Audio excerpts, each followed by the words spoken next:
America ఉద్యోగం.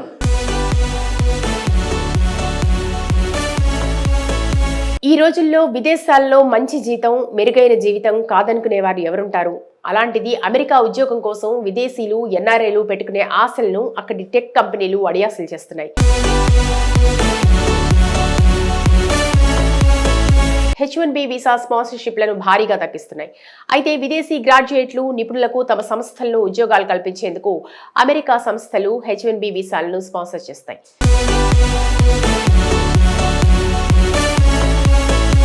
ఈ వీసాలు ఉంటే 6 ఏళ్ల పాటు అమెరికాలో స్పాన్సర్ చేసిన కంపెనీల్లో పనిచేసే వీలుంటుంది. 2023తో పోల్చితే 2024లో H-1B వీసా స్పాన్సర్షిప్లను పెద్ద టెక్ కంపెనీలు భారీగా తగ్గించేశాయి.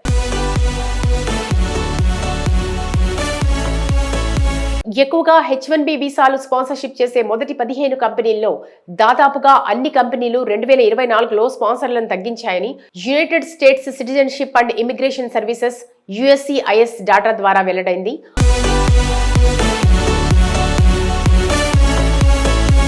అమెజాన్, గూగుల్, ఇన్ఫోసిస్, IBM వంటి అన్ని పెద్ద స్థాయి టెక్ కంపెనీలు ఈ ఏడాది H-1B వీసా స్పాన్సర్షిప్లకు కోత పెట్టాయి. 2023లో 11,000 వీసాలు స్పాన్సర్ చేసిన అమెజాన్ ఏడాది 7,000 మాత్రమే చేసింది. భారతీయ సంస్థలైన ఇన్ఫోసిస్, TCSతో పాటు గూగుల్, మైక్రోసాఫ్ట్, కాగ్నిజెంట్, డెలాయిట్ సంస్థలు కూడా స్పాన్సర్షిప్లను తగ్గించాయి.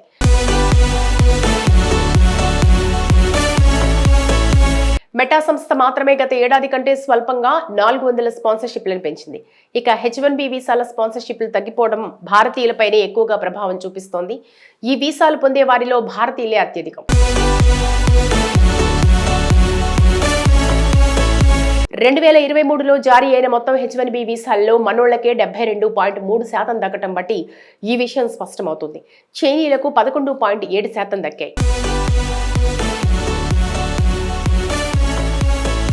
ఇక స్పాన్సర్షిప్లు తగ్గటం వల్ల H-1B కోసం పోటీ భారీగా పెరగనుంది. కృత్రిమ మేధ AI ప్రభావం పెరగటం, ఆర్థిక మాంద్యం వల్ల ఖర్చులు తగ్గించుకునే ప్రయత్నాల్లో భాగంగా టెక్ కంపెనీలు స్పాన్సర్షిప్లను తగ్గించాయని ఇమ్మిగ్రేషన్ నిపుణుడు అజయ్ శర్మ అభిప్రాయపడ్డారు.